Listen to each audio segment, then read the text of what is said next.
புரட்டாசி மாதம்னு பார்த்தோன்னா நம்ம வீட்டில் பொரி இல்லாமல் இருக்காதுன்னு நினைக்கிறேன். ஆயுத பூஜை வந்துருச்சுன்னா எல்லா வீட்லேயுமே பொரி இருக்கும். நாங்கள் இறைமங்கலத்துக்கு பக்கத்தில் இருக்க இளைய பெருமாள் மலைக்கு போயிருந்தோம். அங்கே வந்து பொரி வாங்கிட்டு வந்திருந்தேன். அதுலேயே கடலை, கார பூந்தி எல்லாமே இருந்தது. இதை வச்சு வீட்லேயே காரப்பொரி செய்ய போகிறோம்.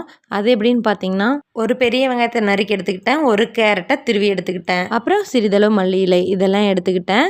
இது எல்லாத்தையும் பொரியோடு சேர்த்திட்டு அதுலேயே 2 ஸ்பூன் அளவுக்கு தேங்காய் எண்ணெயை சேர்த்தி கலரி விட்டாச்சு. இந்த தேங்காய் எண்ணெய் வந்து அம்மா வீட்டு தோட்டத்தில் இருந்து தேங்காவை பறித்து அதை காய வச்சு எடுத்த எண்ணெய் தான். பியூர் கோகனட் ஆயிலுங்காட்டி நான் வந்து அதை எடுத்துக்கிட்டேன். அப்புறம் வந்து சால்ட்டும் தேவையான அளவுக்கு மிளகாத்தூளும் ஆட் பண்ணி நல்லா கலரி விட்டுக்கலாம். உடனே சீக்கிரமாக கலரிடணும், இல்லைன்னா வந்து நவுத்து போன மாதிரி ஆகிடும். அவ்வளோதான், சூப்பரான காரப்பொரி ரெடி ஆயிடுச்சு. உங்கள் வீட்லேயும் இந்த மாதிரி கடலை பொரி இருந்துச்சுன்னா வீட்டில் செஞ்சு கொடுத்து பாருங்கள், சூப்பராக இருக்கும்.